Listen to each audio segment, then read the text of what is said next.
Salam, selamat hari Minggu Bapak Ibu yang Tuhan Yesus kasihi. Kembali kita akan merenungkan sejenak bagian dari firman Tuhan hari ini, yaitu dari Injil Markus pasal yang ke-10 ayat yang ke-13 sampai ayat yang ke-16.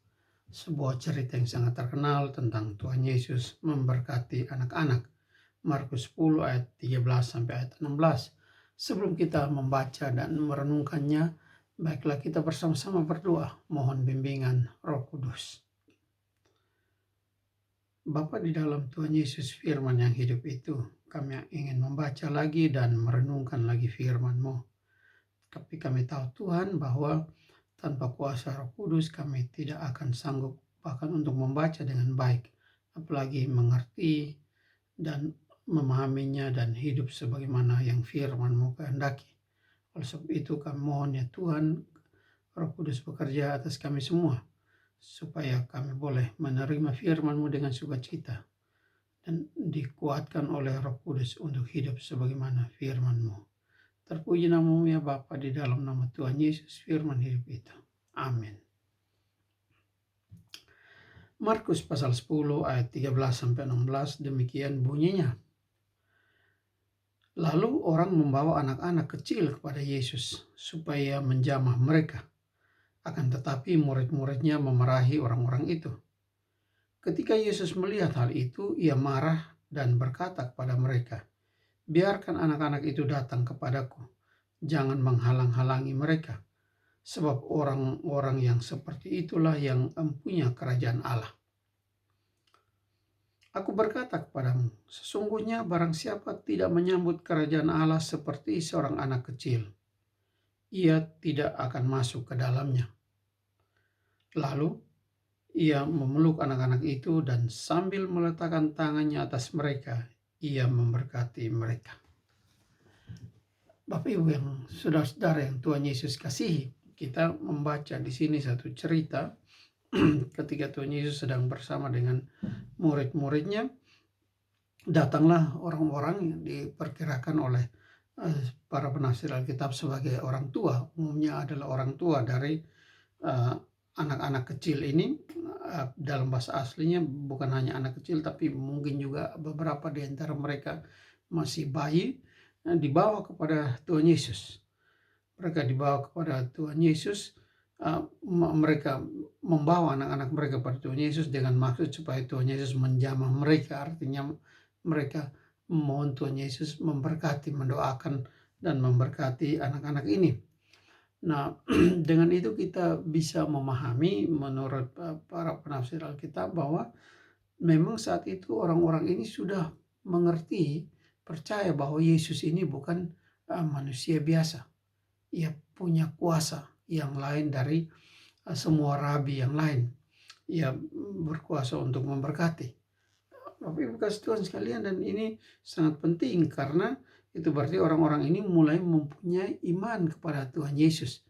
Walaupun mungkin sekali pengertian mereka tentang siapa Yesus belum selengkap apa yang kita mengerti sekarang tentang Tuhan Yesus, siapa Yesus itu, setelah kita membaca dan merenungkan firman Tuhan yang sudah tertulis lengkap saat ini bagi kita. Nah, Bapak Ibu kasih Tuhan sekalian, dan itu tentu saja hal yang baik. Mereka percaya bahwa Yesus ini datang dari Allah dan mereka ingin dia mendoakan dan memberkati anak-anak mereka. Tetapi murid-murid Tuhan Yesus berpikiran lain. Mereka memarahi, mereka menegur dan memarahi orang-orang itu. Artinya mereka tidak menginginkan orang-orang itu membawa anak-anak kecil ini kepada Yesus, kepada Tuhan Yesus. Mengapa? Memang kita sering mendengar, kita mungkin pernah membaca bahwa dalam kebudayaan Timur Tengah kuno pada saat itu, juga kebudayaan Yahudi pada saat itu, perempuan dan anak-anak itu tidak penting. Apalagi Tuhan Yesus adalah seorang rabi terkenal. Sekian lama ia menjalankan pelayanannya dan dia sudah menjadi tokoh yang ternama waktu itu. Dan murid-muridnya merasa bahwa untuk tokoh sebesar Yesus, anak-anak jangan dibawa untuk merepotkan dia. Nah, murid-murid gagal mengenal hati Tuhan Yesus yang mengasihi bukan hanya orang dewasa tapi juga mengasihi anak-anak. Mengapa? Karena anak-anak ini adalah anak-anak orang Yahudi pada saat itu. Orang-orang yang um, sudah terikat dalam perjanjian dengan Tuhan, dengan Allah Bapa sejak zaman Musa. Sehingga Tuhan Yesus tentu saja tidak menghendaki mereka juga menjadi salah paham seperti orang-orang Yahudi lain, tetapi mereka harus diberkati, didoakan sehingga mereka mereka menikmati, mempercayai perjanjian antara mereka dengan Tuhan Allah. Tapi kasih Tuhan sekalian, ketika Tuhan Yesus melihat bahwa murid-muridnya mencegah orang-orang itu membawa anak-anak mereka kepada Yesus, Tuhan Yesus menjadi marah. Tuhan Yesus tidak suka dengan sikap para murid itu.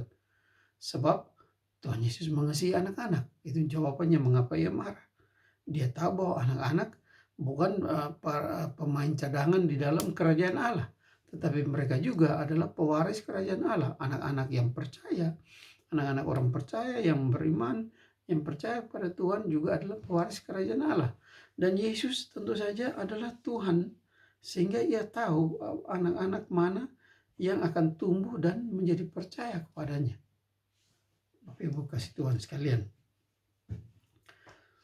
Oleh sebab itu dia marah dan ia berkata pada murid-muridnya, biarkan anak-anak itu datang kepadaku.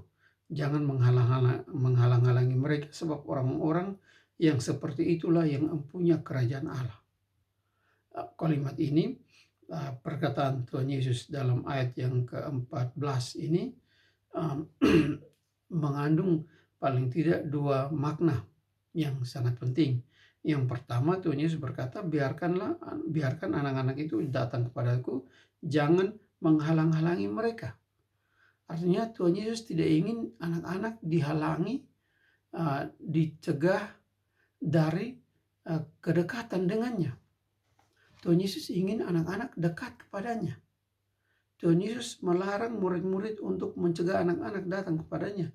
Tuhan Yesus menginginkan bahwa anak-anak itu datang dan menjadi bagian di dalam pelayanan dan misi keselamatan Tuhan Yesus. Bapak Ibu sekalian, ini tentu saja bukan hanya peringatan bagi para murid Tuhan Yesus pada saat itu, tetapi juga bagi kita semua, orang-orang dewasa, apalagi orang tua pada saat ini yang mengaku percaya pada Tuhan Yesus. Kita jangan sampai melakukan tindakan-tindakan yang membuat anak-anak kita mempunyai jarak dengan Tuhan secara rohani. Kita jangan sampai mengambil tindakan membuat anak-anak kita tidak dekat dengan Tuhan. Kita harus berusaha sedapat mungkin. Memang jaminan tidak ada pada kita, tetapi kita diwajibkan untuk berusaha dan berdoa supaya anak-anak kita juga bisa datang kepada Tuhan Yesus, menjadi mengaku Yesus sebagai Tuhan dan Juru Selamat mereka, diberkati olehnya. Dan kita harus berusaha melakukan apa yang kita bisa untuk tidak secara aktif maupun pasif menghalangi anak-anak dekat pada Tuhan Yesus. Kita harus rajin mengajari anak-anak tentang Tuhan. Kita harus rajin mengajar anak-anak berdoa, membaca firman Tuhan dan sebagainya. Jangan oleh karena kelalaian kita, anak-anak kita menjadi tidak dekat dengan Tuhan. Itu berarti kita juga harus mendengarkan teguran dan peringatan Tuhan Yesus ini. Jangan menghalang-halangi mereka, anak-anak itu datang padaku. Biarkan anak-anak itu datang padaku. Ajar mereka tentang Kristus, tentang Tuhan Yesus, supaya mereka boleh datang dekat pada Tuhan Yesus. Paling tidak dengan doa kita, Bapak Ibu. Orang tua yang baik, orang tua Kristen yang baik, tidak boleh lupa mendoakan anak-anak dan sedapat mungkin mengajar anak-anak yang dalam asuhan mereka, dalam asuhan kita untuk dekat kepada Tuhan. Bapak Ibu kasih Tuhan sekalian. Tetapi kemudian juga Tuhan Yesus berkata, sebab orang-orang seperti itulah yang mempunyai kerajaan Allah. Dan ini pelajaran bagi murid-muridnya dan bagi kita semua. Sebagai orang bukan hanya anak-anak, tapi bagi kita orang-orang dewasa juga. Tuhan Yesus berkata orang-orang seperti itu, artinya orang-orang seperti anak-anak itu yang mempunyai kerajaan Allah. Apa yang Tuhan Yesus maksudkan orang-orang seperti itulah? Artinya orang-orang yang dengan rendah hati, yang secara manusia mungkin tidak berdaya apa-apa, yang merasa sepenuhnya tergantung pada Tuhan, yang merasa membutuhkan sepenuhnya berkat dan kekuatan dan pemberian Tuhan, pemberian baik pengampunan dosa dan keselamatan secara umum dan berkat-berkatnya. Mereka yang rendah hati di hadapannya, rendah hati seperti anak-anak kecil, mereka yang mempunyai kerajaan Allah. Tuhan Yesus mengatakan itu lebih lanjut dalam ayat yang ke-15. Tuhan Yesus mengatakan dalam bagian awal ayat yang ke-15, aku berkata kepadamu, dan sekali lagi seperti minggu lalu saya sampaikan bahwa ketika Tuhan Yesus mengatakan aku berkata kepadamu, berarti ini sesuatu yang sangat penting untuk diperhatikan. Tuhan Yesus katakan demikian di sini dalam ayat yang ke-15. Sesungguhnya barang siapa tidak menyambut kerajaan Allah seperti seorang anak kecil, ia tidak akan masuk ke dalamnya. Menyambut kerajaan Allah seperti seorang anak kecil. Seorang anak kecil itu percaya penuh pada orang tuanya. Dia tahu orang tuanya mempunyai maksud yang baik terhadap dia. Dia mengandalkan orang tuanya dalam segala hal. Dia menerima kebaikan kasih orang tuanya tanpa banyak mempertanyakan